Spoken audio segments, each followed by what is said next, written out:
أعوذ بالله من الشيطان الرجيم بسم الله الرحمن الرحيم الحمد لله والصلاة والسلام على رسول الله وعلى آله وصحبه ومن والاه رب اشرح لي صدري ويسر لي أمري واحلل عقدة من لساني يفقه قولي قل إن صلاتي ونسكي ومحياي ومماتي لله رب العالمين لا شريك له بذلك أمرت وأنا أول المسلمين. My dear respected sisters and brothers, Assalamu alaikum wa rahmatullahi wa barakatuh. Again, we come again and then resume our meeting. Before we start for the family tips and whatnot, tomorrow we delay everything about counselor tomorrow. But we have to finish from family. Before we start, we go to some type of dua. The accepted dua. You want your dua to be accepted by Allah or not? There are rules and regulations. Many Muslims say, yeah, wallah, I prayed, he didn't accept my dua. Well, there are reasons. You dial the number, it comes to wrong number. Instead of going to Allah, it goes to shaitan. So why Allah should answer you? Because you didn't dial right number of Allah subhanahu wa ta'ala. There are the area code plus the number. The area code is the prerequisite. And the prerequisite of the dua are what? You can see the prerequisite is the iman, ikhlas, and istijaba. Iman, you know iman. You have to believe in Allah. And ikhlas, you have to be honest and sincere when you talk to Allah. And istijaba means you are obeying Allah in your private life and public life before you go to Allah. If you are not abiding by the rules and regulation of Allah, why should He accept you? You don't believe in Him. No, I believe in Him, but I don't want to pray. Don't pray, so don't ask Him. So there should be istijaba, means you apply the rules and regulations that He prescribed for us. Now, how to pray, how to make dua at the time of dua? You have to have tadarru', you have to have khufya, you have to have khawf, and you have to have iman. Hada tama. These are the four categories at the time of dua. What is tadarru'? Tadarru' is when you talk to Allah subhanahu wa ta'ala, it should be from the bottom of your heart.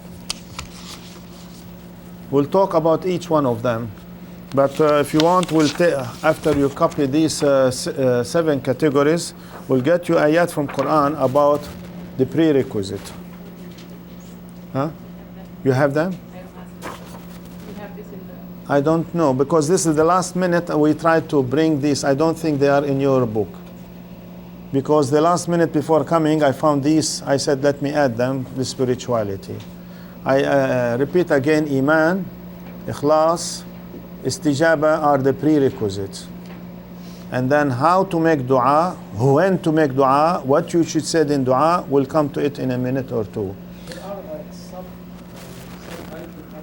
Yes. We'll come to them first. Let me bring the ayat to prove that these are not from me, from the Quran, these names. Hey, wait. Take it easy.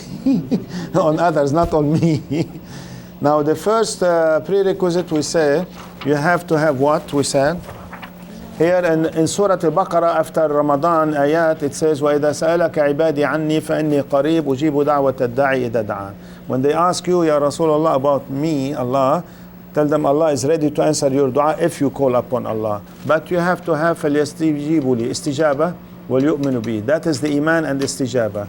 Then he said, لَعَلَّهُمْ يَرْشُدُونَ. Maybe He will guide you. I obey you, I believe in you, I'm calling upon you. How come you don't answer me? I said, because you talk that language, I'm not going to answer you. See how I talk? How come you don't answer me? He said, am I at your service? You oblige me to answer you? You have to be disciplined. You have to know how to talk to me. So the first 2 requirements, iman and obeying Allah subhanahu wa ta'ala in your prayer. The other ayah about, we said there are 3 categories for prerequisite. This it says, وَقَالَ رَبُّكُمْ ادْعُونِي أَسْتَجِبْ لَكُمْ إِنَّ الَّذِينَ يَسْتَكْبِرُونَ عَنْ عِبَادَتِي سَيَدْخُلُونَ جَهَنَّمَ دَاخِرِينَ. You have to call upon Allah, and you don't have to be arrogant. If you are arrogant, He's not going to answer you. So humble. The third one, which shows you the ikhlas, the ayah of ikhlas. فَادْعُوا اللَّهَ مُخْلِصِينَ لَهُ الدِّينَ. When you are going to call upon Allah, you have to have ikhlas, honesty, sincerity when you talk to Him. And you mean business, not a lip service, from the bottom of your heart. The other one, one second. The other one, now what you were saying, how to call upon Allah. We said there are factors. Number one, ud'u rabbakum tadarru'. You still remember what I said at the beginning, the prerequisite? One of them is tadarru'. What is tadarru'? Tadarru' is from the bottom of your heart. What does it mean? I don't understand. I said I have to explain it in order to make clear that. Bismillah ar-Rahman ar-Rahim. Where are they? You know those categories we said. Number one is tadarru'. Tadarru' means like somebody who lost his mother like a baby and he's crying like a baby. If you are not going to cry in your dua, you don't mean business with Allah. Tadarru' means not from your tongue, but from every organ, from every system. Biologically, I said even more than that, from every molecule, every atom, every neutron, every proton is talking to Allah. What does it mean? You are talking, science has, I said this means shivering. Like a baby lost his mother, crying. You want to cry? If you don't cry, you don't mean business with Allah. If you are really honest, sincere, tadarru' is you have really to cry to Allah when your body, all of it is shaking. If you don't reach that level, you have to repeat the salat again and again, till you reach that level. When you reach that level, then Allah subhanahu wa ta'ala is going to answer you. Tadarru'. Ud'u rabbakum tadarru'an. But you may cry, but don't cry publicly. You may once or twice cry publicly in front of everybody because you got absorbed and absolved with the spirituality, with the upper heaven. You cried publicly, but don't make it publicly every minute. But when you go home, you don't cry. Cry inside more than you cry outside, then you mean business with Allah. Abu Bakr as-Siddiq used to cry in every salat. In his house, his family hears his crying voice from the next room. When Rasul sallallahu alaihi wasallam was in the time of death, he asked his wife Aisha, tell your father Abu Bakr to lead the salat. Please, Ya Rasulullah, you know my father cries too much in salat. I'm telling you, go and tell your father to lead the salat 3 times. She went and asked her father, Abu Bakr, to lead the salat because he cries. He really lives what he reads. And really it impressed him so much that he is absorbed and absolved. Means he's outside this world.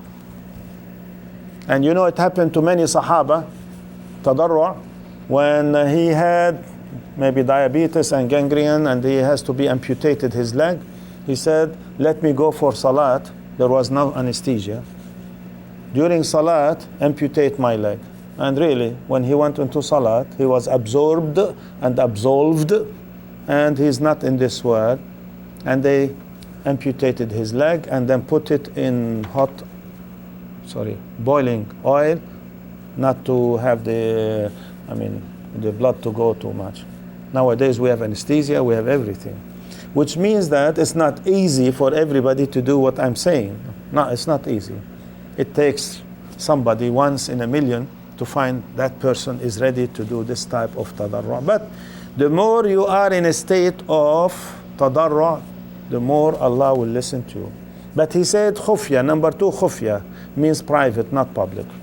So people will not take the impression you are a hypocrite. And as if I'm giving impression to Allah, I do it only publicly, not privately. ادعوا ربك تضرعا وخفيا انه لا يحب المعتدين ولا تفسدوا في الارض بعد اصلاحها وادعوه خوفا وطمعا. الخوف والطمع. We said in those prerequisites, خوف وطمع. الخوف, you are afraid that Allah may not accept your dua. But طمع, you have full confidence that Allah is not going to let you down. Very good. If I believe that, then the rahmah of Allah will come to me. If I don't have these 4 factors with the 3 factors at the beginning, why should Allah help me? Which means that I have to have the iman again, and the ikhlas, and the istijaba, obedience to Allah. Then I have to have tadarru', then I have to have khufya, private. Then I have to do it with khawf. I am a sinner. I did so many mistakes. Allah may not listen to me because I'm not up to the level. No, you have to have tama. Yes, Allah will answer me. And that ayah says, Inna rahmatallahi qareeb min al-muhsinin. Now, still, we have put them in this type of way. Belief in Allah, obeying Allah, calling with state of heartedness, tadarru, privacy, khufya, fear, and then hope. And then we said calling while a person is sincere, honest, and truthful. And our earning have to be halal, whether the food, the liquid, the clothing, all should be halal. Because there is a hadith say, how would you allow Allah to answer your dua when your money is haram? Think it over. I'm not talking about gambling and liquor store or whatnot. If I cheat to earn extra dollar, my money that came to me is haram. And Allah is not going to answer me. Just by cheating to get more dollar. Whether you cheat with the with the medical insurance or otherwise, you said that I did this experiment or somebody came to me and he did not. There are people who tell them, I want you to come every week. And he's not sick. He's cured already, but you want him or her to come every week to get more money. Means I'm cheating the American medical insurance, whatever. Now, what type of dua that we have? We have too many. See, in the Qur'an there are so many dua of so many prophets. I have collected them in one chapter in a khutbah to be in the future. Dua of Prophet Yunus. What is it? Ayati Karima. La ilaha illa ant subhanaka anni kuntu minaz zalimin. Dua of Prophet Ayub. Sabr Ayub. You know Ayub? No one. When you want to do family counseling, bring Ayub's story. Everybody cools down. This will help us tremendously in family counseling. Ayub alayhi salam had lost 12 children in 1 year. Every month, one child, one child, one child. Every time he loses one child, he used to say, Inna lillahi ma a'ta, wa inna lillahi ma akhad, wa inna sabiruna wa muhtasibun. Allah gives, Allah takes. Me, sabr. It's not enough to say sabr. You have to add another word, ihtisab. I leave it up to you, Ya Allah, to give me credit. No one can tolerate to lose 12 children in 1 year. You tell me you have a problem with your wife and whatnot. Come on, give me a break. Did you lose 12 children? No. Would you like to lose children? No. So why you are worried? Still, Allah subhanahu wa ta'ala sent fire brush and took care of all his farms and animals. All the animals died and all the plantation died. So he is bankrupt. He has nothing. Then Allah sent him the sickness of his body, scratching, pus comes out of him. Not enough. Even he made him handicapped on the floor. Whose wife is ready to accept such a husband? No lights, no hot water, no toilet in the house, no wheelchair, no medication. And she has to take care of him like a baby, carrying him, cleaning him. Is there anyone ready to have sabr like Sabr Ayub and his wife? Finally, what happened? She heard a Hakim. In the old time, Hakim go in the street, say, I'm Hakim, I'm Tabib, like Yunani Hakim or whatever. So she went to him and asked him, my husband is so and so. He said, very simple. He gave her prescription. Very simple. He said, why you are worried too much? He can be cured. Go now to the market, buy a chicken, slaughter that chicken in my name, and give it to him. He will be cured. You know, when somebody reaches a stage of hopelessness, you do not think twice. Whatever the doctor tell you, you do it without thinking twice. Unless you read the prescription and you find out all these signs. But because she is so desperate, she came to her honey sweetheart. She told him, don't worry, the Hakim said, so I'm going to do it. What? You are going to do this? This is not Hakim. He's telling you to make shirk. He's shaitan. She said, no, he's a human being. He said, yes, a shaitan can be coming in the shape of a human being. And he's shaitan. No, he's a human being. He's shaitan. He came, Iblis, coming to you to tell you to make shirk, and then all what we have done will be lost. The argument, it didn't work. You got mad at each other. Wallahi thumma wallahi. In the name of Allah, I'm going to beat you 100 times, whip you 100 times, if and when I'm going to be healed. She got fed up. Finally, what to do? She put him outside in the street. Prophet, in the street, handicapped. Now people were walking the street, you are prophet?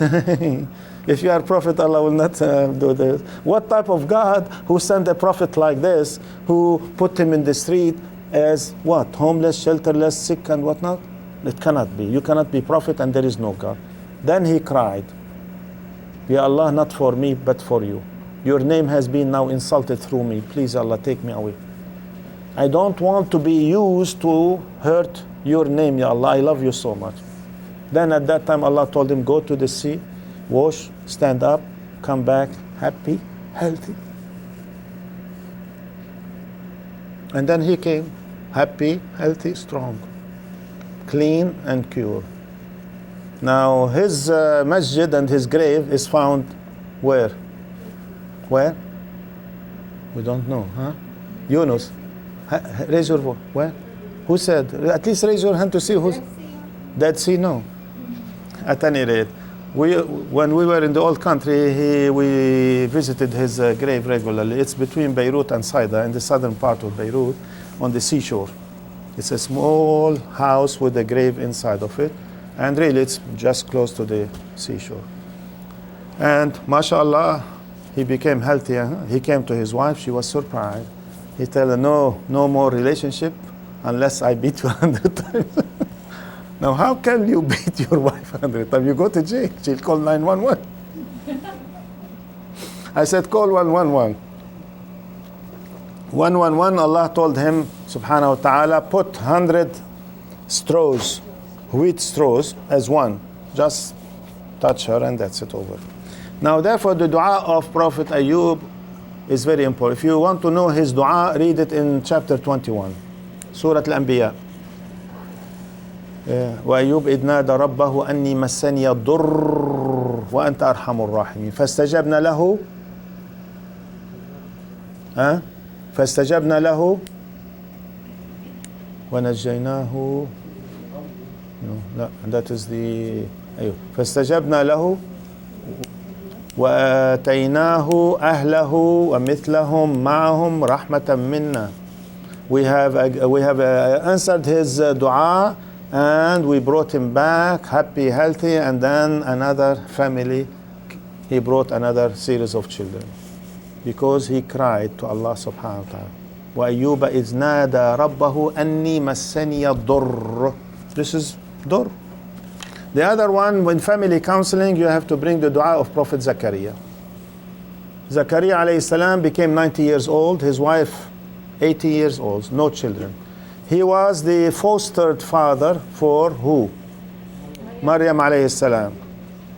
How he became foster? He was her uncle. Plus, when she was a child, because her mother wanted to put her in the masjid 24 hours, so they were fighting among themselves who should take care of her. They made the lottery. 10 times came to him. Then he was very happy that he is the one to take. Every time he comes to the masjid, he sees food. From where you got the food? Allah brought it from heaven. Would you believe it? You will suspect. If your daughter is in the Islamic center, you put her for ibadah 24 hours and she tell you, Allah sent me, she said, you're crazy. It cannot be from heaven unless there is a man who's bringing you or a boyfriend or anything else. But because he was a prophet, he understood her. He believed her. Now Zakaria felt sorry that he is too old and he will die very soon. He has no offspring to carry the message. He was not worried about biological inheritance as much as the message to be given. So while he was praying in salat, he nada rabbahu. Zakaria nada rabbahu. He said, I'm too old, my wife is important, and who's going to take care of him? While he was standing, raising hands in Surah Ali Imran chapter 3, Allah says, فَنَادَتْهُ الْمَلَائِكَةُ وَهُوَ قَائِمٌ يُصَلِّي فِي الْمَحْرَابِ أَنَّ اللَّهَ يُبَشِّرُكَ بِغُلَامٍ اسمه يحيى. Now, how many predictions in the Qur'an about children who were predicted to come in advance with their names? Ibrahim was given the impression in advance that his wife Sarah is going to have a baby boy whose name is what? And that Ishaq is going to have also a baby? Yaqub. Who else? Zakaria was given the advance, without CAT scan, without even a blood test, without anything, told him a boy, not a girl. Huh? And Maryam, no, mother of Maryam, oh no, Maryam, and about Isa alayhi salam. Now these are the dua that at least Allah has given us at least information that by having dua, Allah will accept. The Prophet Nuh, dua, and I hope none of you will use it, because he cursed his people. And he said, Ya Allah, if you leave them, they are going to produce bad children and kafir and not obedient to you. Get rid of them. And Allah sent the flood for them. So please don't curse, especially fathers. Mothers, if they curse their children out of emotion, they don't mean it. But father, if they say it, your children are going to receive it, and you are going to live with the misery of your children. No matter how much your children are bad, never ever curse your children. The other one is dua of Prophet Yaqub alayhi salam. What did he say? What happened to Yaqub? What happened? He lost the first child, Yusuf, and then he lost the second child, Binyamin. Then he started crying. Then he became blind. Then later on, you know the story, Yusuf gave the shirt. Now last year when we were attending a conference, some of the medical doctors told us, now they are thinking of the sweat as a means of healing. Because the shirt of Yusuf alayhi salam most likely was having the sweat, and therefore he said, put it on the face of my father. How far it is true? They said we have to make now research to check on the sweat, how far the sweat might be used as a source of healing or not. It's up.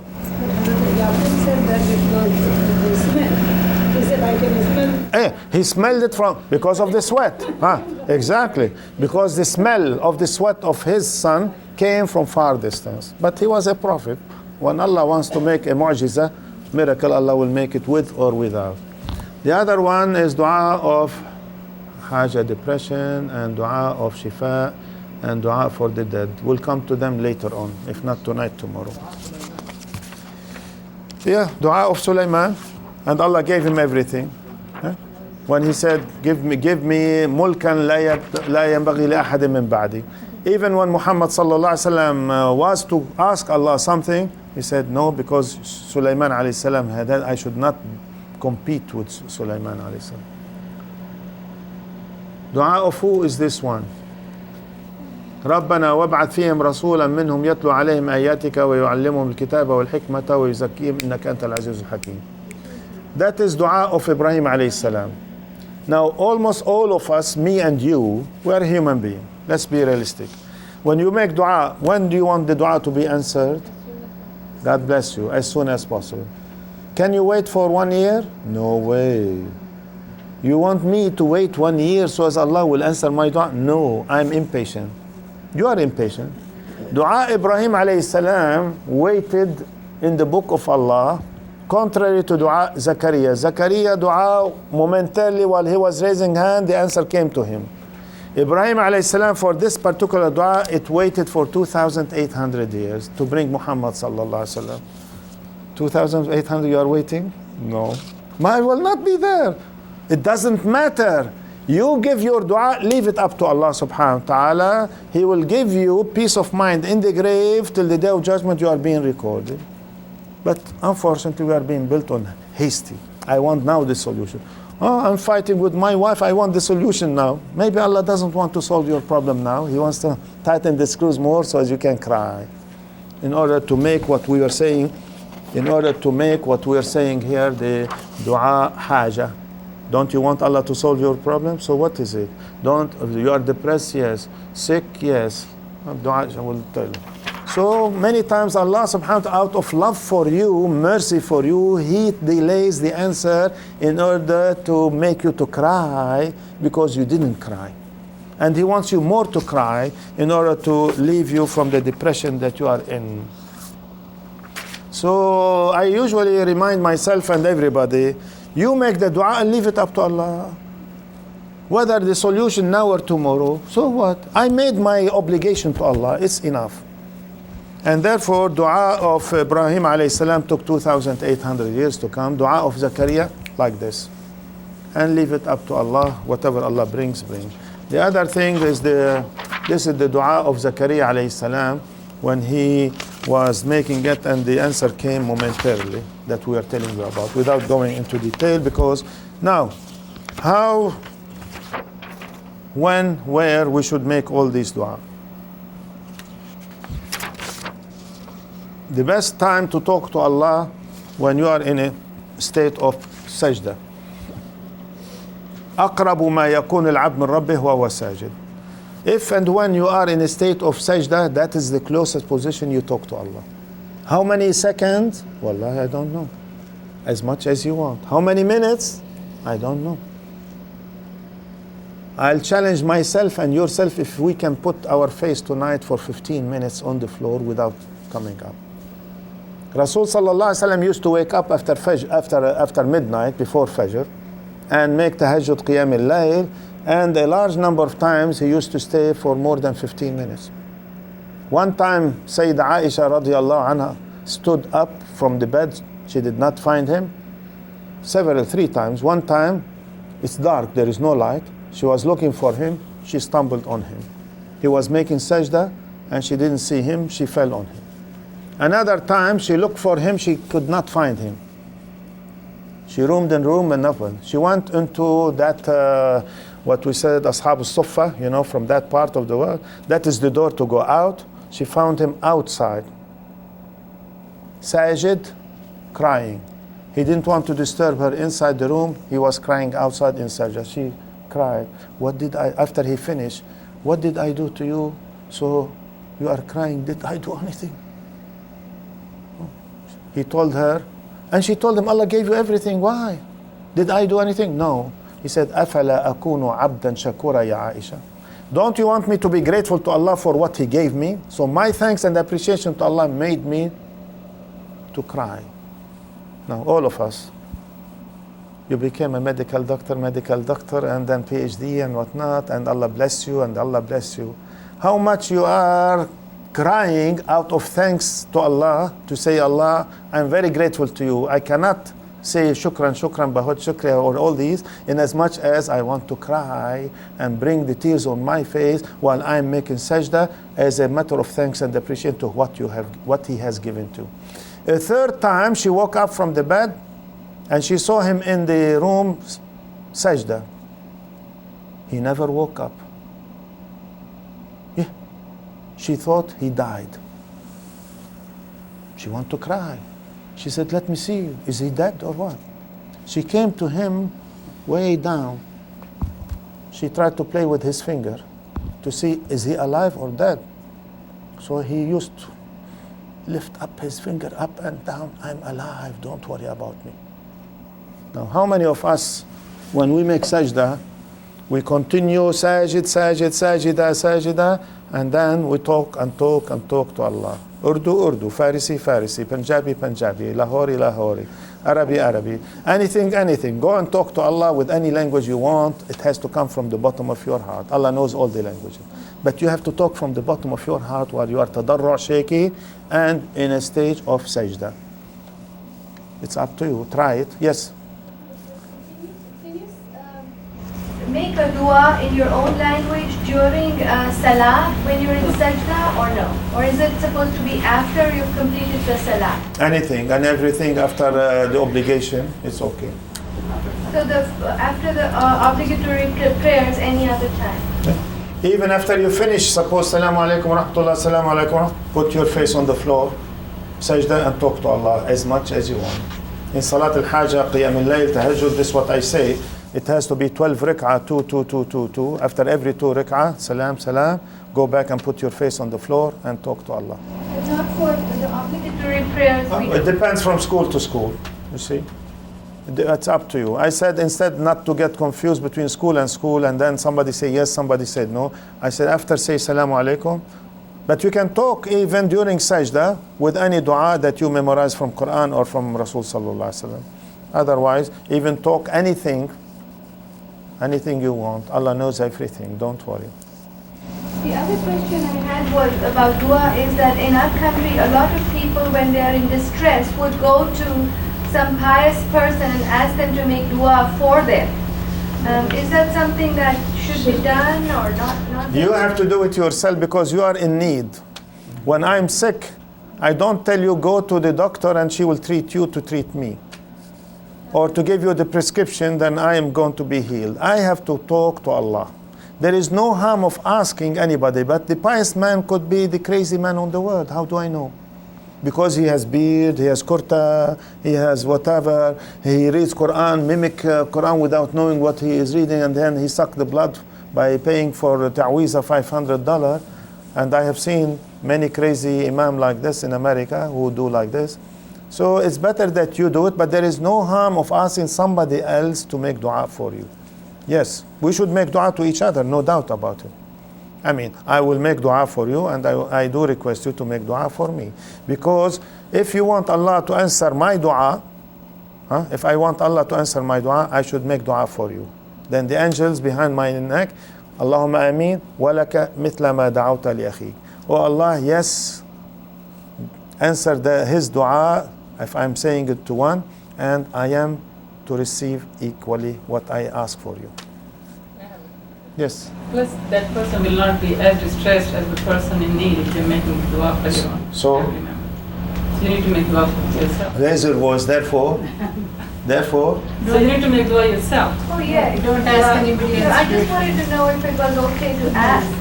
Yeah, but you see the false impression that I ask somebody who is more pious than me. How do I know he is more pious? Because of his beard, because of his Maulana, because he memorized the Qur'an without understanding the Qur'an, because he steal the money through the ta'weeza. Yes. I think he's talking about pious people, like I said, how the prophet's grave, you go to the grave. that's another thing. No. That's what I think she's No. asking. Pious people's grave. No, not grave. Okay. Grave. No, there are two levels. This is her question, this is your question. I know, very good. But we have seen them. To go to a grave of pious people, whether prophets or no prophet, ask Allah to give me through them is haram, shirk. You know, in our country, a lot of people go and they say, oh Allah, or oh so and so, please pray for us for this or that. No, if it is a live person, But they're not alive. They're not. They're dead, and they believe that these people are in some form still there. No, when they are dead, they are dead. Sister, brothers, the dead person, even if he is Abu Bakr as-Siddiq, radiallahu anh, maghfurun lahu, Jannah for him, inshallah, from the Ashra Mubasharin bil Jannah, they need our dua. Anyone who is dead, they need our dua. And we need dua for each other, no doubt. But to go to the grave of Abu Bakr or even Muhammad sallallahu alaihi wasallam, please ya Rasulullah, say to Allah to forgive me. No. Otherwise, shirk. Or say, Allah, please accept my dua through the Prophet. Through. What's the difference between you and the Christians? Christians ask God through Jesus. So you are asking God through Muhammad. No. Did we ask for his shafa'at? Yeah, shafa'ah, yes, in the day of judgment. Day of judgment. If we deserve it, but we ask, we have to ask, we have to ask, we have to ask. Hopefully we are among those who will be given the shafa'ah. See, the problem, the subject of this is so sensitive, so good, we need it desperately, even we ourselves. Because you are facing so many problems every day. And I thought there should be a session like now, so as at least your spirituality will be elated, you'll be close to Allah subhanahu wa ta'ala with all the difficulty that you face, with the hectic of the family problems that you see it every day. The other thing we said during prostration, the night before Friday and all Friday, doors of heaven are open and dua is being accepted. At Maghrib time Thursday and all Friday till Maghrib. Between Iqama and Salat, dua is being accepted. Between the two khutbah, dua is being accepted. At the time when Muslim army meeting non-Muslim army, not like now. Now Muslims are killing each other, no way. At the time when rain comes down, do you know that when rain comes, dua is being accepted and doors of heaven are being opened? Which means anytime you see drizzling of rain, immediately raise your hand and say, Ya Allah, Ya Allah, Ya Allah. Allah inshallah will accept your dua. At the time of Sahar or pre-dawn. Allah says, وَبِالْأَسْحَارِ هُمْ يَسْتَغْفِرُونَ. At the time of Sahar, you make istighfar. Astaghfirullah al-Azim, Astaghfirullah al-Azim 100 times. Among the Salat al-Hajah, you have to make istighfar 100 times. Rasul sallallahu alaihi wasallam used to say it daily 100 times. Asking forgiveness, he didn't make mistake. How about you and me? How many times we should make it? If he was making it 100 times every time, every day, we should make it 1,000 times. One brother told me, no, 1,000,000 times. At the time of rain, at the time of Sahar, Laylatul Qadr, of course, the day of Arafah, that is the day of forgiveness to anybody, whether it is in Arafah or here. The day of Arafah, if you have fasted Arafah, I shouldn't ask who did it, that's between you and Allah. If you have fasted the day of Arafah here, you got the credit of 1 year fasting and 2 years forgiveness. 1 year past, 1 year to come. One boy told me, uncle, does this mean that this coming year I'll go and make all the haram and Allah will forgive me? I said, no. See how boys are smart and they try to bypass you, overrule you. I said, no, whenever you make silly mistake without knowing what you are doing, Allah will forgive you. The other thing is of course, during Ramadan, after each salat, when Muslims are gathering for congregation, now we are meeting. So anyone who makes now dua, please make dua for anyone who is distressed, anyone who is out of a job, anyone who lost his loving one or job. Pray for them. And pray for your mom and dad, alive or dead, and pray for all of us. Because that when we are meeting as a jama'ah, Allah subhanahu wa ta'ala will send angels, so much so, you don't know how much. Millions might be now here, around us and around each one of us. I wish I have time to tell you what you get now, because we are meeting for the love of Allah. So much, so beautiful, that you want to have these sessions daily rather than once in a year. And even weekly. You can get together weekly among yourself and try to make discussion of this, and somebody should come and read Quran and say a few tafsir for it, and then continue your discussion for social activities. Anytime there is zikrullah, whenever there is zikr, just remembering Allah, there are millions and millions of angels out of a job. They go and cry, Ya Allah, we are out of a job. Can you find us a job? Unemployed. He said, go and look for a group of mu'mins, faithful, they are remembering Allah, zikrullah. That is your position. They fly over the world. Whenever there is a small crowd like here, they come to them. Why? Why? Why have to come to it? To do what? There are many ayat about it. إن الذين قالوا ربنا الله ثم استقاموا تتنزل عليهم الملائكة. Malaika comes down in Surah Fussilat. Why? He said, ألا تخافوا, no khawf, ولا تحزنوا, don't feel sorry, وأبشروا بالجنة. Jannah is waiting for you, because Allah promised it you. And number 4, he said, نحن أولياؤكم في الحياة الدنيا. We are your protectors and guardians in this world, and also we are taking care of you in the day of judgment. What else you want? So all what it needs, get together among yourself and ولي عند الموت ولا نحن أولياء في الحياة الدنيا وفي الآخرة. Now he is our wali, to take care of us, mean protect us.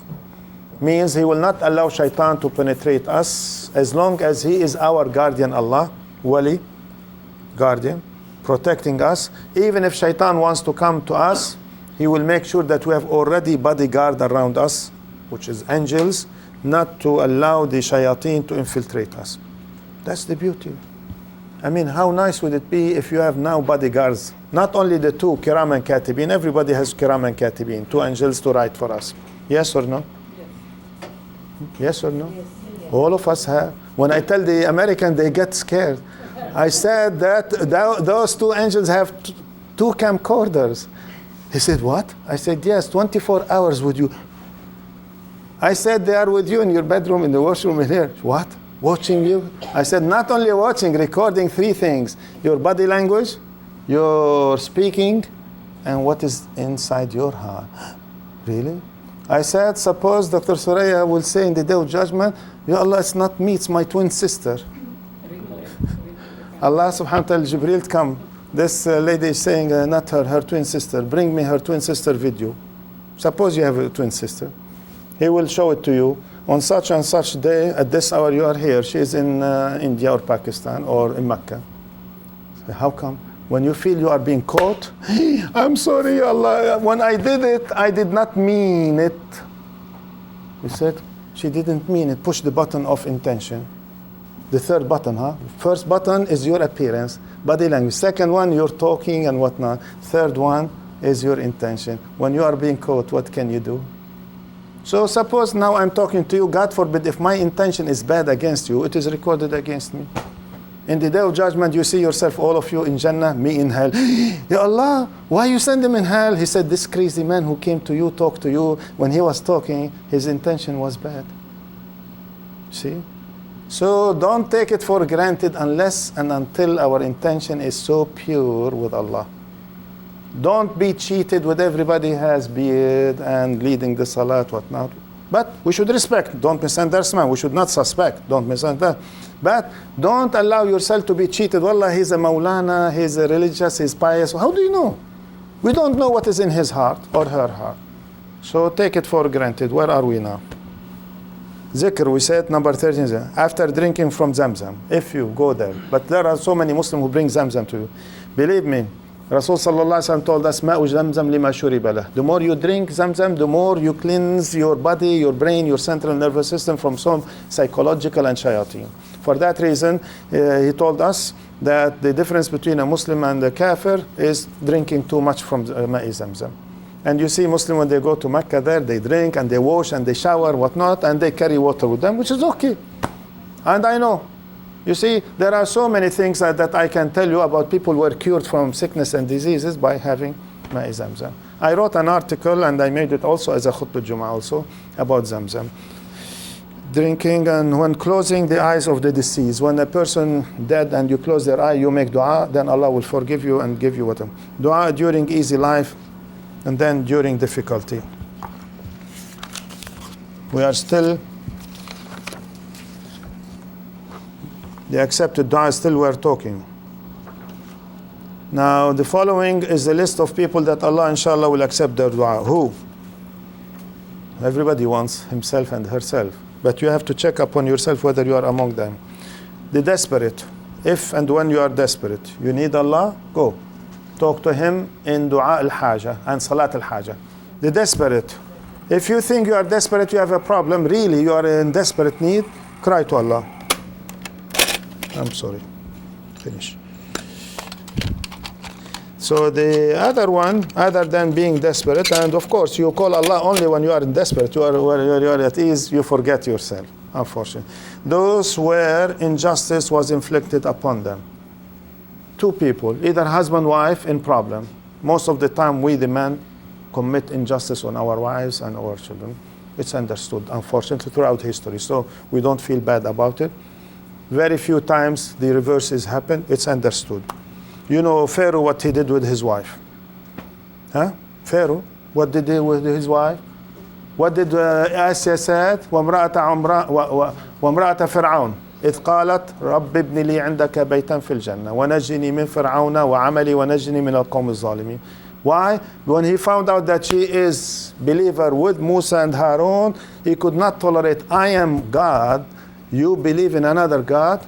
He told the soldiers, come and take her downstairs to the streets of Cairo, tie her and beat her. Did anybody beat you in the streets? You see? So the worst calamity for any woman in the history of mankind was that of Asya. And she said, Ya Allah, I hate this man and his house, palace. She's the first lady. She hated the palace and the deeds and action that her husband is doing. نجني من فرعون and عمله ونجني من القوم الظالمين. I want a house in paradise, not here. And ظالمين are the soldiers who are beating me every day. But she couldn't do anything. She couldn't run anywhere. The whole country of Egypt is in his hand. Wasn't. It's not easy. The other story you can tell them to family counseling is the story of Aisha radiallahu anha. Take it for granted, all of us Muslims, huh? Would you like anybody to accuse you? Listen to me. Huh? Aisha radiallahu anha. She was accused by her own cousin. Her own cousin who was a bum out of a job, and Abu Bakr, the father of Aisha, was giving him money and food every day. Her cousin. And what did he do? Abdullah bin Salul, her cousin, was going from house to house, shop to shop. My cousin Aisha committed adultery. Can any one of your cousins come in the streets, America or India, Pakistan or Arab, say that a lady committed adultery? You know, in the Arab land what they do? Immediately they chop her head, they kill her without verification, because she was accused. No verification. Why? Honor of a community, honor of family. How could you dare be accused? Maybe you have done something, therefore. Rasul sallallahu alaihi wasallam had to wait and wait with agony. Aisha didn't know that the whole city of Medina, people accusing her. I'm talking about family counseling, because this will help you tremendously, story after story, to pacify husband and wife who are fighting. Did Allah did this for you? No. At least He sent you a crazy husband or a crazy wife, and therefore let's see how we can handle it. So afterwards, it took some times till Allah revealed in Surah An-Nur, purifying Aisha, that she never did anything haram. Then Rasul sallallahu alaihi wasallam felt happy, Abu Bakr felt happy. Although they came from Quraysh, the best. How in the world a wife is going to pollute our and wife of a prophet? But she never even make a special dua to curse her cousin. And still Abu Bakr, when he said, I don't want to give this any more help, he found out, no, I have to continue to help that crazy young man. You see? That is the nobility, that even the one who did bad to me, I will continue to do favor because I'm doing it for myself. Now, at any rate, we'll tell you more stories later on. Never ever, you number 3, father, say anything about your sons or daughter, curse. The father will never curse a son or daughter unless really he means business with Allah. As I said before, mother may be out of emotion, she may say, but I didn't mean it. In the Arab world, even ya habibi ya muhjati ya tu'burni. You know ya tu'burni ايش يعني? What does it mean? She said out of love to her son, tu'burni.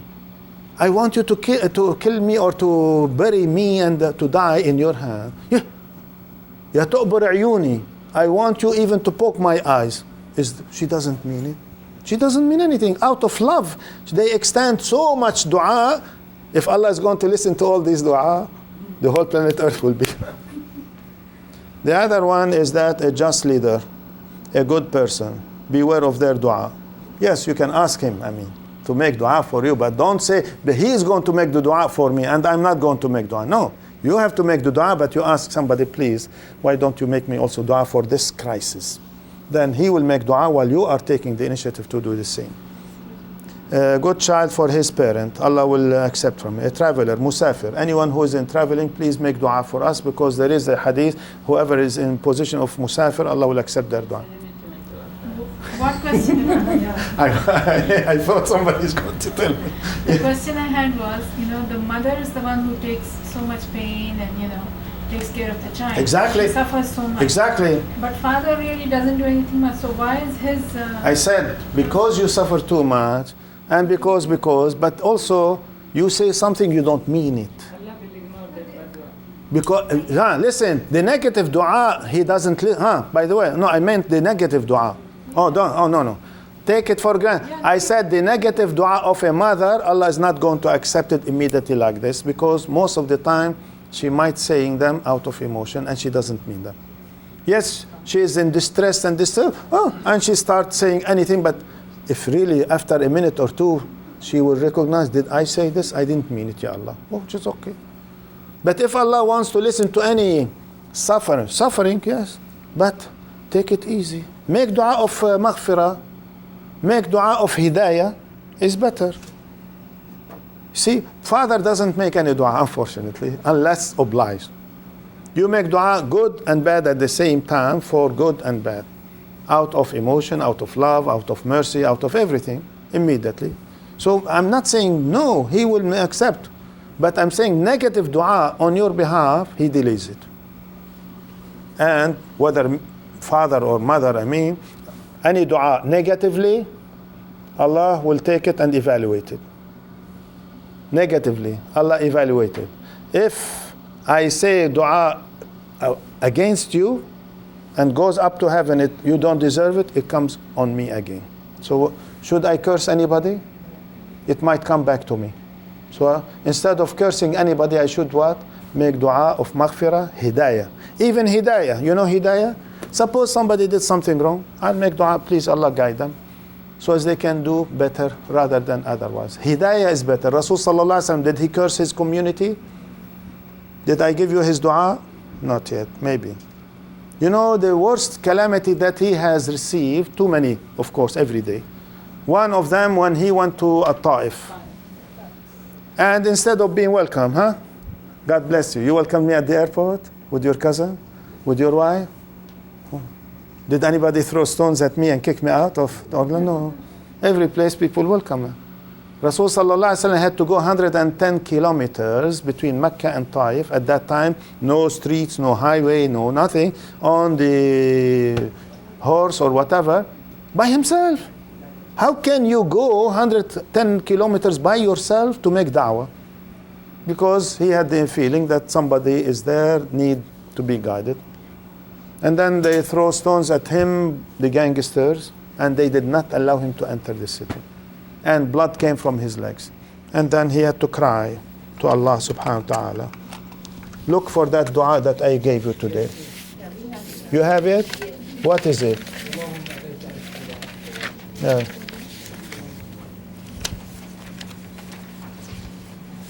This is the dua of Rasul sallallahu alaihi wasallam. Yeah?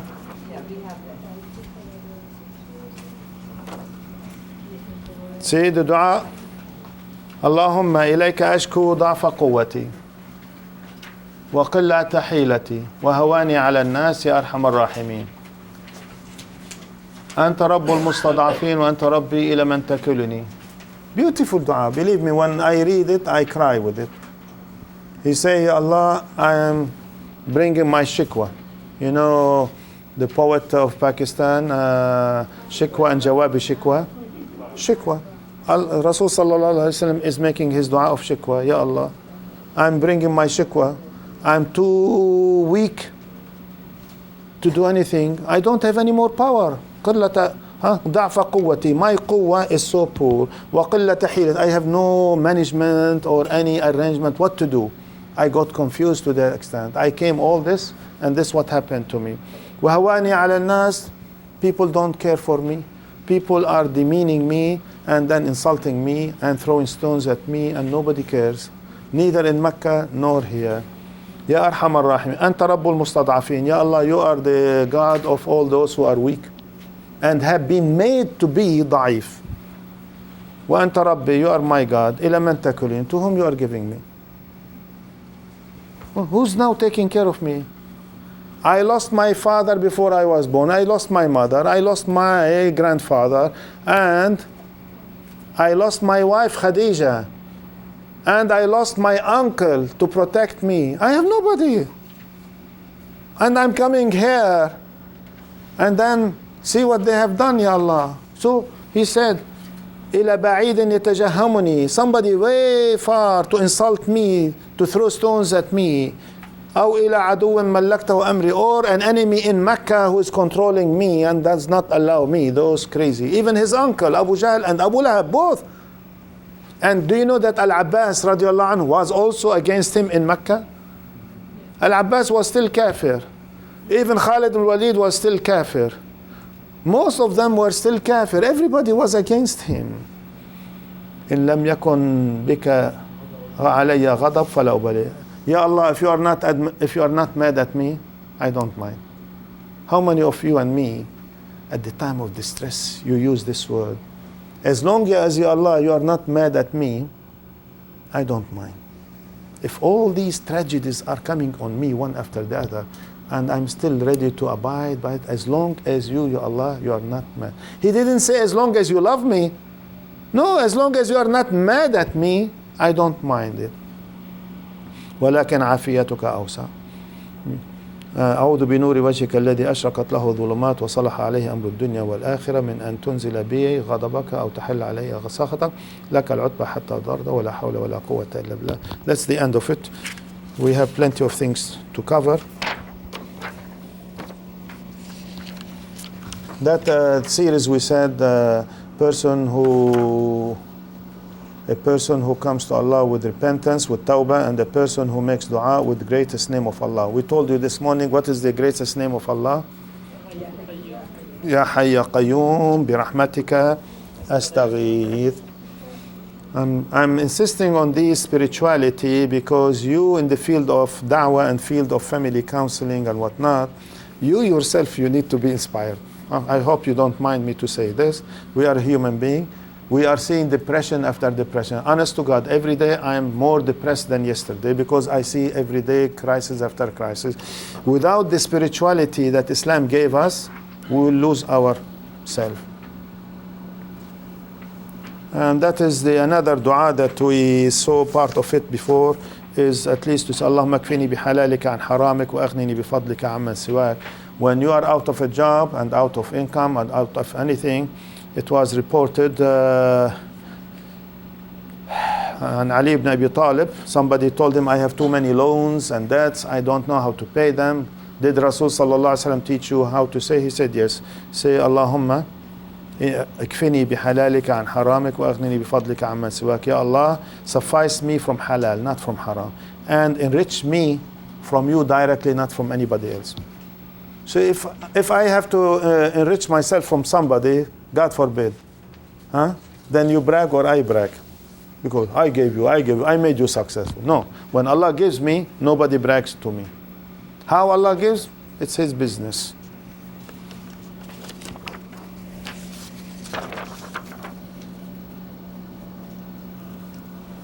These are also certain, another hadith says, there are 4 things between you and Allah subhanahu wa ta'ala.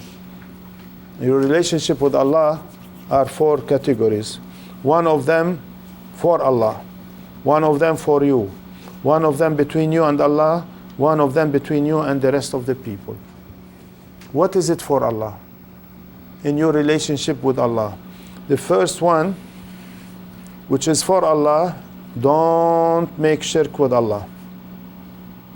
By going to a Maulana and tell him, make me prescription, ta'weezah, and I will pray through you to Allah, that is shirk. If I say through anybody, is shirk. Don't make shirk. And many Muslims make shirk without knowing. And I wish sometimes you open the ta'weezah, that the Maulana gives it to you. No, don't touch it. I said, don't worry, shaitan will come possess. I said, don't worry. He said shaitan came to her or to him and then he wrote the ta'weezah and now no shaitan. I said, let me open it and I want to show you. Finally, they agreed. They set aside. I said, if shaitan has to touch you, I have nothing to do with you. I said, don't worry. I opened it. Honest to God. You want to see what they have seen? You will not believe. Where is the pen?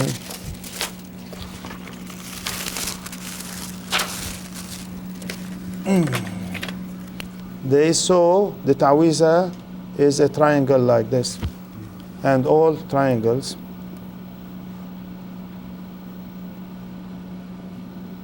And numbers, 3, 4, or 5, 23, 29, 25, whatever.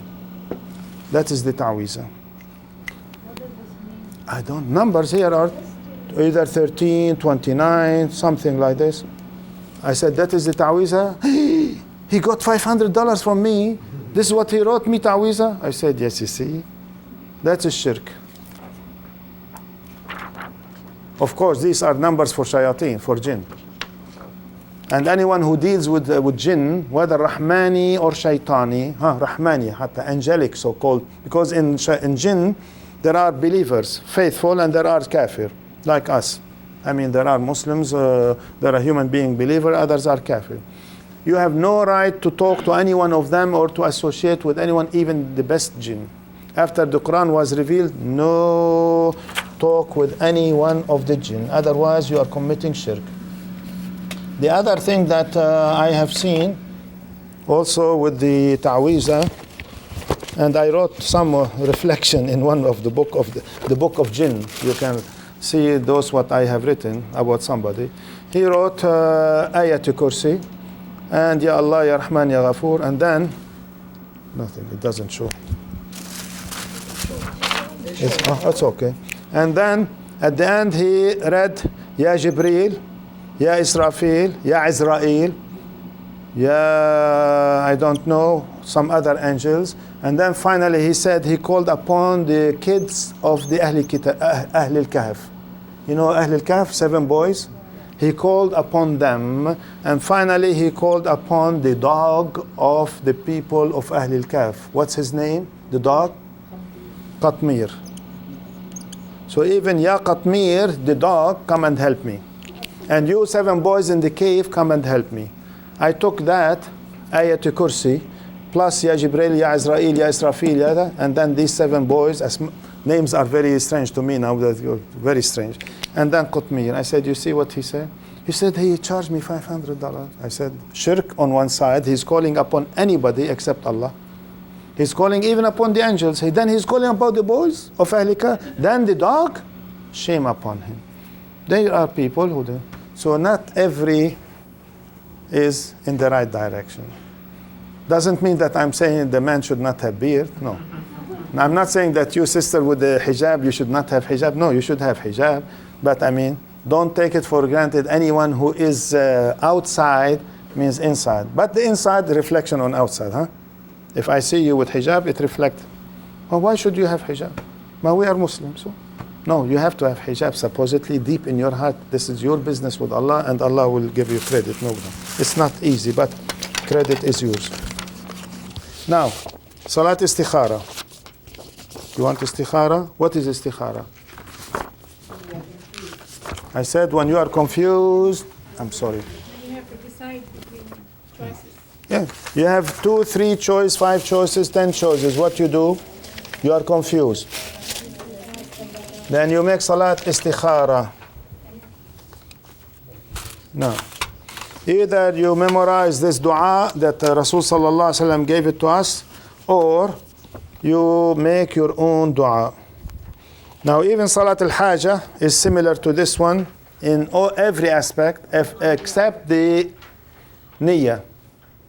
Hajah, you are in trouble. You need Allah to solve your problem. Istikhara, you are confused. Hajah, like what? You are out of a job for a year or 2. Hajah, you have a problem with your wife, or problem wife with husband, or with your children. Hajah, you have a problem with an American crazy non-Muslim, or with the police department, or with a lawyer, or anybody. Hajah. It starts from unemployment to anything else. You are in need of Allah to help you to solve your problem. Hajah. Is it? What? It's the same for sickness, like. God bless you. Even if you are sick, don't you need Allah to solve your sickness? Yeah. Don't you want Allah to give you shifa? Allahumma shfini shifa'an la yughadiru saqaman. Allahumma innaka anta shafi la shifa'a illa shifa'uka fashfini shifa'an la yughadiru saqaman. Ya Allah, you are the shafi. You are the doctor. You still remember what happened also to who? Abdullah bin Mas'ud radiyallahu anhu. Abdullah bin Mas'ud was short, dark skin. His legs were teeny tiny like this. When he climbs the tree, everybody says his legs are like a branch of a tree. But that Abdullah bin Mas'ud had a most beautiful voice of reading Qur'an, that even Rasul sallallahu alaihi wasallam used to tell him, Abdullah bin Mas'ud, please read Qur'an for me. Ya Rasulullah, me read Qur'an for you? It was revealed upon you. He said, I like to hear your melodic voice. He read him Surah Watini wa Zaytuni, made Rasul sallallahu alaihi wasallam to cry. That Abdullah ibn Mas'ud, Rasul sallallahu alaihi wasallam make dua for him that he should be among the faqih of the ummah. You know what is the ummah? From that time till the day of judgment. Faqih, most knowledgeable in Sharia. Abdullah ibn Abbas and Abdullah ibn Mas'ud, there are 4 Abdullahs. That these are the most authentic Muslims from that time till the day of judgment. Abdullah ibn Mas'ud, Abdullah ibn Abbas, Abdullah ibn Umar, and Abdullah ibn Amr ibn al-As. These are the 4 Abadila, plural of Abdullah Abadila. They are really the most authentic. Abdullah ibn Mas'ud, Abdullah ibn Abbas, You know, Abbas is the uncle of Muhammad sallallahu alaihi wasallam, and Abdullah ibn Umar ibn al-Khattab and Abdullah ibn Amr ibn al-As. They were the most authentic. Abdullah ibn Mas'ud and Abdullah ibn Abbas, mashallah, they knew exactly when the whole Muslim Ummah at that time were confused, they go to them, they tell them. Like now, the Ahl Kahf, how many they are? Nobody knows the number. Seven don't know. 7 or 9. Some say Nobody 7, some knows say the 9. number. 5 or 7. They ask Abdullah bin Abbas, how come? We don't know. Allah says in the Quran, they claim 3 and their dog is 4, or 5 and their dog is 6, or they are 7 and the dog is number 8. He said, didn't you read the ayah properly? The ayah say confused. He said the first part of those ayat, that people claim it. But when he said 7 plus 8, he said Allah knows best how many. He said because Allah said now Allah knows the best means there are 7 plus the dog. See, there are so many things. Abdullah ibn Mas'ud and Abdullah ibn Abbas used to know exactly the ayah, when, where, how, and the meaning of it. When Rasul sallallahu alaihi wasallam made dua, make them faqih. You know faqih? The most knowledgeable person in the ummah. When the ummah is confused, go to them. And even Abdullah ibn Abbas refused to stay in Mecca. He went to Taif and lived in Taif. Abdullah ibn Abbas, you live in Mecca, you were born, raised there. He said, if I make one salat in Mecca, I'll get 100,000 times. If I make one hasana, I'll make 100,000 times. But if I make one sayyah, I'll get 100,000 times sayyah. Leave me alone, let me be there. I can come every week, every month, make umrah, leave. Make umrah and leave. So as I can get the blessing and leave. If I said something wrong or I look at something haram or anything, I don't want to be blamed 100,000 times. How many of us will do like this? No. So Abdullah ibn Mas'ud, radiallahu anh, when he was to die, at the time of Uthman ibn Affan, Uthman came to him to visit him. He felt sorry for him. He said, it seems you're sick, huh? I came to see what can I do for you. Can I bring you the doctor? He said, which doctor? The doctor made me sick. Which medicine you want to give me? Allah is the Shafi. He is the doctor and he is the Shafi. So you cannot get me neither the doctor nor the Shifa from Allah. He said, you have 4 daughters. You are in the stage of death. I am the Khalifa. Give me the authority. He doesn't need the authority. But you know, even the Khalifa, in order to make anything, he wants to make sure I'm not dictator. He's asking Abdullah ibn Mas'ud, say, yes, I will write for Bayt Mal al-Muslimin to spend money on your daughters. You look at him. Don't you remember what Rasul sallallahu alaihi wasallam told us? You think I'm worried about my daughters not to have money? I gave them the prescription. What's the prescription? Surah Waqi'ah. Whoever reads Surah Waqi'ah daily before you go to sleep, never ever you be Hajah or Faqa. 2 things never comes to you. Hajah, Hajah, Salati Hajah. You don't need any human being. Faqa, you will never become faqir. You don't need any money. And really, he said, I'm not worried about them. And he said, I made life insurance for them. See, nowadays, we make hundreds of thousands like this, and we are worried. But we forgot to make life insurance for them. Does it cost money? The life insurance here costs you a few $100s a month. There? Huh? ذرية خافوا ضعفاء. Yeah. So the taqwa and the really salat and dua and prescription from Qur'an, there are so many ayat like this and surah. Believe me, if we are here together for other purposes, I'll bring you so many things. You'll enjoy them the rest of your life. Yes, sister. Actually, Sister Annie, she brought the point of the graves and the graveyard. So I just want to go on that, and I would like you to tell us that when you're going to the grave, does not matter whether it is grave of your father or mother or your relatives, or whether it is grave of Hazrat Muhammad sallallahu alaihi wasallam, what kind of prayer we should narrate there. If we go What to should we the, say? Right. whatever Rasul sallallahu alaihi wasallam told us. If I go to the grave before I enter the cemetery, I should say Assalamu alaikum dara qawmin aminina min al-muslimin wa inna insha'Allah bikum lahiqun la takhafu wa la tahzanu antum al-a'lawna in kuntum mu'minin. Salam to them and say, don't fear, don't feel bad. You are first, we are second. And you are being protected by Allah as long as you are mu'min. And Rasul sallallahu alaihi wasallam used to take off his shoes. How many of us take shoes? None, not a single one. And never ever we step on the grave. Here in most of the cemeteries, Muslim cemetery, we step over it. And he said, anytime you step over it, the deceased person is crying because you are stepping on his soul. And Rasul sallallahu alaihi wasallam, when he entered the grave so many times, one time he was telling him, shh, shh, shh, and he tried to listen. He heard crying voice in the grave. And another time, another crying. A third time, another crying in the grave. What is happening? He said, this has been penalized in the grave because he was disloyal to his parents.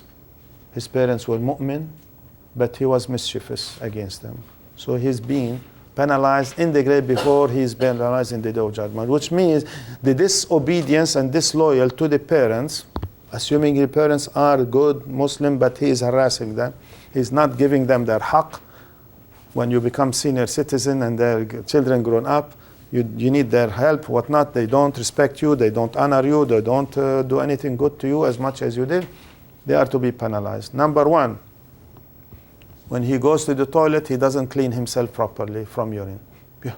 Means he has to make sure that spick and span. This is what I tell the American. They said, what? When I tell them about salat, prerequisite of salat is what? Wudu. And prerequisite of wudu is cleanliness of the body and the clothes, the underwear. They don't believe. I said, no urine, no feces, no blood. And you have to look at them. Say, you have to look? I said, yeah.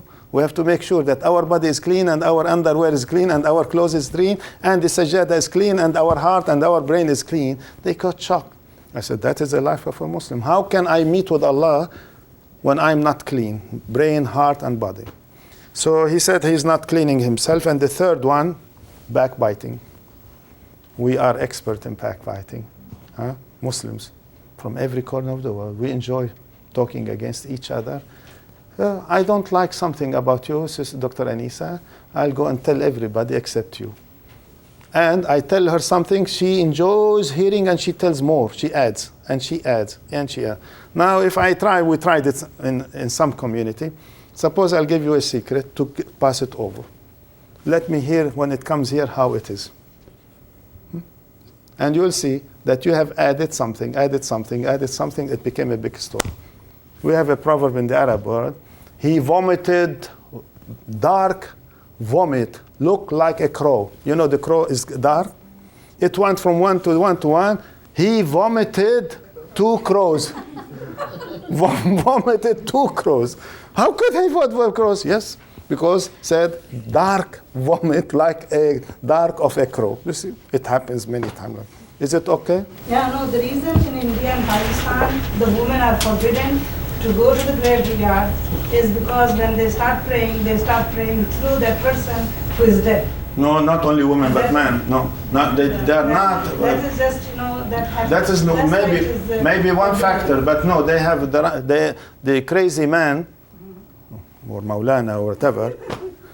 They say, you women, you have no right to enter cemetery. The masjid and the cemetery. Huh? Masjid and the cemetery. Masjid and cemetery haram for you, whether you are in purity or otherwise. And why? I don't know. No, I think this is the reason what I'm telling you, that because when they go, most of the time when the women, they go to the graveyard, they just start crying and they start, asking that person who is dead to pray. So they do so many bid'ah and shirk. You think the man does not do?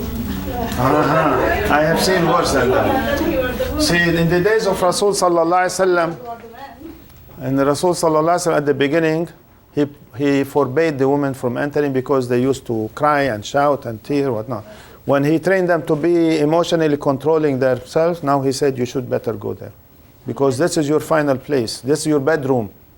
And let me tell you about the mosque, that most of the women when they go to the mosque, they go with the perfume, they go with the, all the makeup, and then, they're not properly dressed. So that is the reason that they are not allowed to go to the mosque. Wallahi, once I was invited to Sacramento by the ladies group on behalf of the youth, and they want me to talk about this subject in front of the Maulana. And they brought the question, is it true that women are not supposed to enter the masjid? Because he has a whole blockade like this one, behind, they have to pray.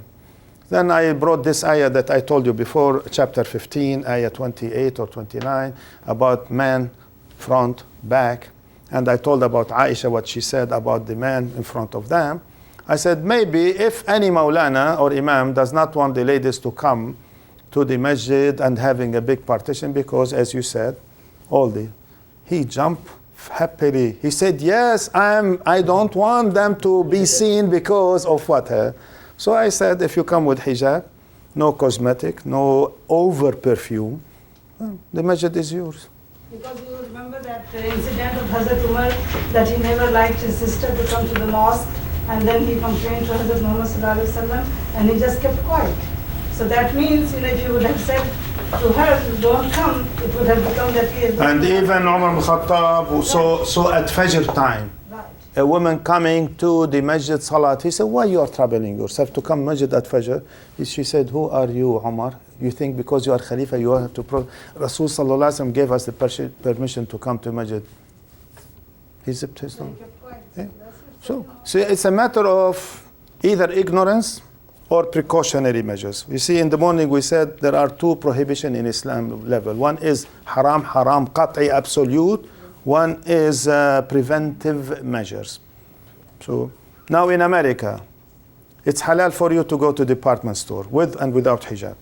It's halal for you. Do you want me to tell exactly what I tell the people, crazy Muslims? I said, you send your boys and girls to high school and colleges. How many American non-Muslims are sitting next to your boy on the right, on the back, right and left and the front? Girls, American girls with miniskirt. How many oftentimes you see the teacher lady with miniskirt and she is addressing the whole boys and girls? You want more to tell them what I say? I said, who knows? Americans, they don't care. They sit, the teacher is sitting and lecturing, and sometimes she comes and sit like this. I'm sorry. And she is miniskirt and facing the boys and the girls. That is halal for your son to go there. To see all this vulgarity and immoral, you cannot say anything. But when it comes to masjid with hijab, with everything, they say, no, haram. Khalas. Where is the alternative for you sisters? You sister, where is the alternative? If haram to see a masjid to be inspired and motivated, it's haram to go and see your permanent bedroom. What is your permanent bedroom? Grave. If I told you in the morning, Nafisa, radiallahu anha, Nafisa used to go daily and read Qur'an inside the grave for her, and she finished reading Qur'an 140 times inside the grave, Khatmi Qur'an. So now we say haram. Go. Suppose you go the first time without hijab. Okay? Go without hijab to the masjid or to the graveyard. Oh, what's wrong? But later, you know what we did in our center? We bought, one sister bought about 15, no, not scarf, what do you call it? This, jilbab. She donated 15 pieces, and the man from where she bought it, he also gave us 5 or 10. So we have them on a cabinet hanging.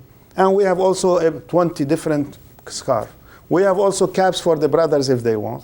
So don't disturb anybody. Even American girls, when they come for lecture to hear about Islam, they see sister hijab. They want to mimic them. We tell them, can I take a picture? They tell me, those girls from college. I said, yes. They dress like you with all hijab and they take pictures, the souvenir. I said, very good. They said, how about taking the hijab? I said, let her take it as a gift. Give her a gift. One sister came once, astaghfirullah al-azim, Muslimah from the Middle East. I know her, she used to be with hijab. She came once with a boyfriend, with the most vulgar thing, immoral and showing everything. I told her, go and take a hijab, jilbab, the gown. I said, don't you feel ashamed? There's coming. and gave. I said, take it and put here. Do you insult her? No. Did I insult her? No. Privately, I whispered to her, I said, go and undress. It's better. Don't insult anybody. In the days of Rasul sallallahu alaihi wasallam, even one crazy man came to the masjid and urinated in the masjid. Everybody was jumping on him to beat him. He said, leave him till he finishes. He doesn't know what is what.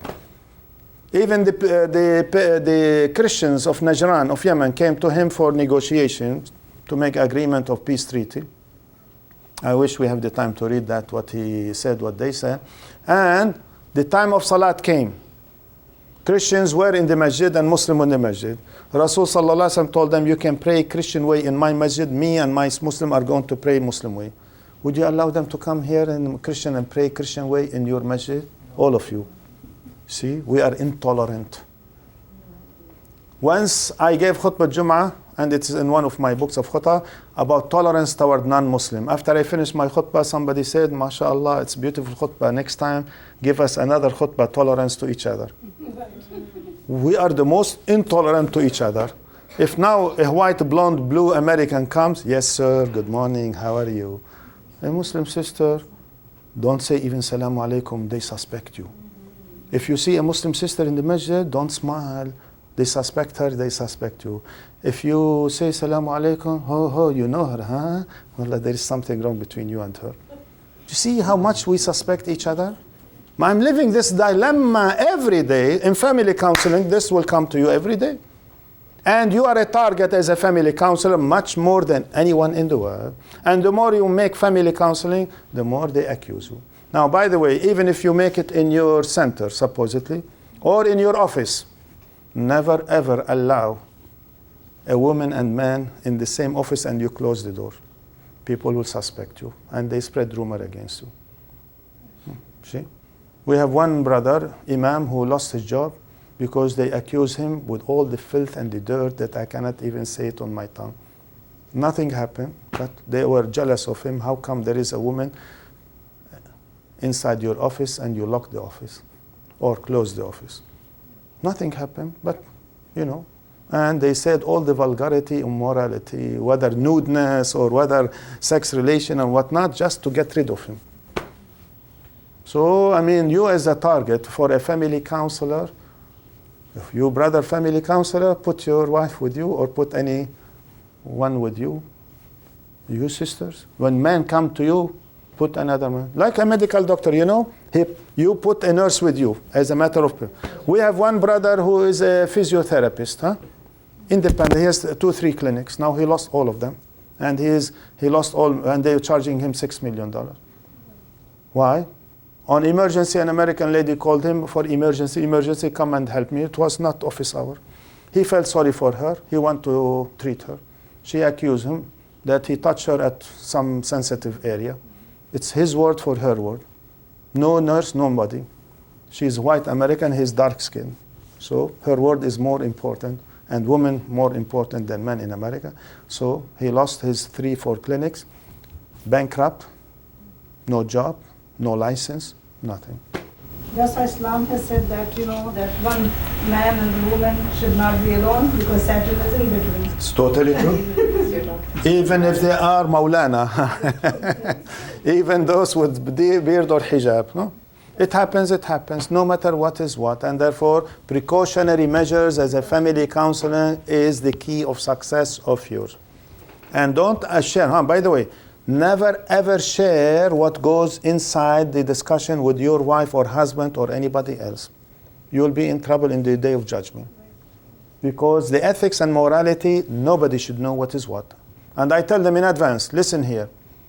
While I'm defending you or I'm solving your problem, I want you to be happy, go to Jannah.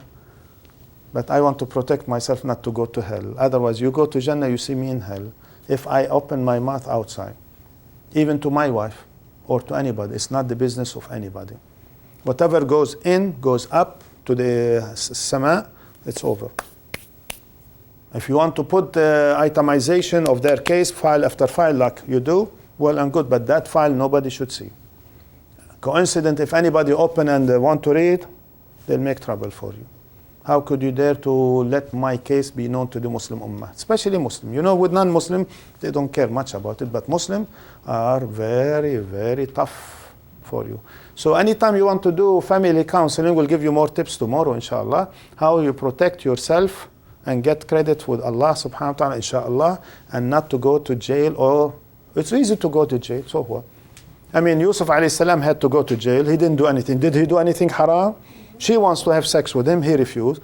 Because she is the first lady, she messed up with the system to protect her honor and dignity and pushed him into... And she fostered him, or she adopted him, huh? But she loved him so much. He's not my son, so I can have sex with him, I can marry him, and so what? But he refused. He preferred to go to jail rather than to get involved in sex. It's not easy for any one of us. He could have said, yes, after your husband die, or privately we'll marry each other. There is no law of not to marry whatever. She was an old, she cannot have children and so on. But I'm saying, he could have done so many things, but Allah was teaching us a lesson. When you live in a vulgar country, immoral country, it's not easy to be protected, but gave us a role model. Of Yusuf on one side, Musa on the other side. Both were raised in filthy, corrupt countries with filthy system, and Allah saved them. Allah can save you, Allah can save me. If we raise our hand. The most important is salat and dua, in order that Allah will bless us the rest of our life. I know I kept you long. There is still the salat al-istikara, I gave it to you. The hajah is similar to it. There is another sheet of paper, salat tasbih, from the book of fiqh sunnah, tasbih. You know what is tasbih? How many rak'ah? I'm not going to teach detail except mention. 4 rak'ah. And those 4 rak'ah with tasbih, you make subhanallah, walhamdulillah, wa la ilaha illallah, wallahu akbar in every rak'ah. 7 positions and 75 times, 300 times in 4 rak'ah. It takes 40 some minutes to finish those 4 rak'ah. But really, our community, they love it, they push me. Every time there is a spiritual night without salat tasbih, no spirituality. Especially those who came from the subcontinent. They love it so much so, and they enjoy the mimicking me during the tasbih. They want to raise even their voices with my voice. Subhanallah, alhamdulillah, wa la ilaha illallah, wallahu akbar, loud. In a jama'ah, of course, we make it in a jama'ah. Because they told us at the masjid here that we can't do it in jama'ah. We do it every Ramadan. Every Ramadan. You do it in your house and invite everybody to your house. Yes. I asked a question about that Salatul Istikhara. Yes. A lot of people, they do a lot of things, especially in subcontinent. Yes. I don't know what lota they call here, this. Yes, I know what you mean. Like a lot of people, this is the flowering pot, they rotate it, and they do a lot of things. Listen what he is asking. That's, I have heard it so many times. They make so many things. Either they open the Qur'an and put their finger somewhere else. And if it is kafirin, la hawla wa la quwwata. If it is zalimin, la hawla. If somebody's doing it for Lauderdale too, I'm for Fort Lauderdale, and somebody is doing still this kind of thing, It's haram, it's haram, haram. Istikhara is not to play the gimmicks with the Quran. You cannot just open the Quran like this, put your finger, see what is what. Istikhara, you make 12 rak'ah before Fajr. Listen, once for all. We didn't explain it yet, maybe. 12 rak'ah before Fajr, minimum 2, maximum 12. I recommend 12 because after midnight, before Fajr, 1 hour, when we make 2 rak'ah, we are not having peace, spiritually related. So I said repeat, repeat, repeat. After every 2 rak'ah, read any surah, any Fatiha with another surah, finish the salat, because you cannot stay 1 hour with 1 rak'ah or 2 rak'ah. So make them 12 rak'ah with short surahs. After you finish, Salamu alaikum wa alaikum salam, sit, raise your hand, and plead your case to Allah. When you raise your hand, there is a hadith about it. Rasul sallallahu alaihi wasallam is telling us,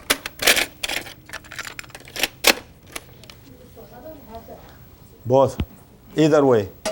So you raise your hand and plead your case to Allah subhanahu wa ta'ala with dua. What is it we are talking about? There is a hadith on behalf of Allah subhanahu wa ta'ala. He says about himself, إن الله عز وجل حيي يستحي عندما يرى عبده رافعا يديه إلى السماء ويقول يا رب يا رب أن يرده خائبا. Allah says about himself, he is hayy. You know what is hayy? He feels shy when he sees his servant raising hand and say, Ya Allah, Ya Allah. He said, how in the world I will let you down when you are sitting and raising hand and pleading your case to Allah? He said, I will never let you down. I will give it to you. Because you raised your hands and you say, Ya Allah, or Ya Hayy Ya Qayyum bi rahmatika astaghith. La ilaha illa ant subhanaka inni kuntu min al-zalimin. Walau ba'da hin, even after a little bit, I may not answer you now, just to make it again. So Salat al-Istikhara, you have to do it 12 rak'ah. After every 2 rak'ah, raise your hand and cry to Allah. Then, go and put your face on the floor and talk to Allah. While you are outside Salat. And cry to Allah. Of course, in the first 2 rak'ah, you are not going to cry, you are not going to feel the sensitivity of spirituality. Go to the second 2 rak'ah, do the same. After taslim, raise your hand, talk to Allah with any language, Urdu, Swahili, Farisi, Punjabi, Bengali, whatever. You know, by the way, we had a group of Christian ministers, 7-day Adventists. They came to us, 25 ministers from LA. One of them spoke. He said, do you have Pakistani? I said, yes, here are some brothers, sisters. I want to talk to them. He talked to them Urdu, beautiful, and Punjabi at the same time, and Bengali. How come? Another one said, do you have an Arab? I said, yes, here are the Arab. He went and talked to them Lebanese accent and Libyan accent. How did they know? Oh, they went there, they learned the language, the culture, everything, the accent even. And this is the way they try to penetrate us, to confuse us, to Christianize us. At any rate, you go again to Allah subhanahu wa ta'ala after every 2 rak'ah, raise your hands and put your face. Raise your hand and put your face and go up and make another 2 rak'ah, another 2. If you do not reach a stage of bringing tears, don't go. And if you don't feel shivering like this, doesn't mean anything. My recommendation is also that you should do it 3 times consecutively, 1 hour before Fajr. That is the time when Allah subhanahu wa ta'ala, there is a hadith also, إن الله عز وجل يتجلى على عباده في الثلث الأخير من الليل ويقول يا عبادي هل من سائل فأعطيه هل من مريض فأشفيه هل من تائب فأتوب عليه هل من مستغفر فأغفر له يا عبادي إنكم تخطئون بالليل والنهار وأنا أغفر الذنوب جميعا فاستغفروني أغفر لكم. He says Allah subhanahu wa ta'ala himself exalts himself the last hour before Fajr. And he says, my servants, is there anyone who is sick? I'll give you shifa. Are you in trouble? I'm ready to. I'm here for you. Did you make mistake? Did you make haram? Are you making tawbah? I'm the one who is forgive you, shifa, everything. Come back to me, I'm ready at that time. Everybody is snoring. He said, except you. He said, you deserve, therefore, to be answered. It's not easy to make it 3 consecutive nights, 1 hour before Fajr. I said, because you are in trouble, you have to move. And as much as I am sick, I have to go to the doctor. They send me to the hospital. They make X-ray, ultrasound, and CAT scan, whatever you want, blood test, urine test, everything. So why don't I do it with Allah free of charge? You have to wake up at that hour, 1 hour before Fajr, and finish with Fajr. And either you go and take a nap, or go to. If you nap, now many people ask me, would I see a dream? I said, not necessary. How do I know that Allah is answering I'm making istikhara. I said, very simple. Suppose you have an appointment for a job. Istikhara to give you a job. Is this or that? And you have appointment here, you have appointment here. The first appointment you are going to do today to this company, you had a flat tire. Means what? No. So, very simple. And suppose you are engaged to one. And then it didn't work, so what? So many things Allah will give you indications that you should, or your heart felt depressed, or you overslept. With a small nap, He made you to oversleep. Means telling you no. That is not the best business for you. You want to be assured, you have to make it another night. As I told you before this morning, one brother from Bangladesh, 5 years without job, grown up, big company, he used to be a contractor, engineer, construction, whatnot. He couldn't tell anybody 5 years. When I told him about salat Al-Hajah, like istikhara, I said 3 consecutive nights. And he did it. The 4th day he came to me. The fourth day he came to me, smiling face. I said, what happened? I said, I have 3 offers now. 5 years, no one gave him a job. Now in these salat al-Hajah, 3 consecutive nights, the way I prescribed it, and then I insisted, free of charge, huh? He did it, and now he has 3 offers. What he will do? I said, go for another 3 nights and make salat al-istikara, istikara. He came after 3 also died. He said, now I selected 1. And you know what happened? Sometimes ago in past years, he invested some money, $20,000. They told him lost because investment went out with a friend or a group of friends. Now they told him come and pick up $40,000. But they were lost. It seems God has blessed them again, and they came, and they were honest enough to tell him now the 20,000 became 40. I said, now you have to make zakat on them. Did he make? I don't know. What happened to him? I don't know. Yes. Maybe you do this dua that you gave us for istikhara. Is after each 2 rakat you do this dua? I mean, I'm telling the easy way, because otherwise, raise your hand while you are in salat. You may have muscle spasm. I said while you are raising hand while you are sitting is good. Basically, you need to learn this dua then, because we can't I mean, which dua? This one? Istikhara dua. I mean, I said you don't need to memorize it if you cannot. But you have to understand the content of it, and then you say it from the bottom of your heart. And I pray to Allah subhanahu wa ta'ala to bless all of you. I'm very grateful to all of you today. It's not easy to bring you from morning till evening. And I don't know whether you will come tomorrow or not. I mean, the door is open to others, but those who come tomorrow, they have no right to interfere in question and answer on something that we discussed already. أعوذ بالله من الشيطان الرجيم بسم الله الرحمن الرحيم ربنا آتنا في الدنيا حسنة وفي الآخرة حسنة وقنا عذاب النار ربنا لا تزغ قلوبنا بعد إذ هديتنا وهب لنا من لدنك رحمة إنك أنت الوهاب وصلي وسلم وبارك على محمد وعلى آله وصحبه وسلم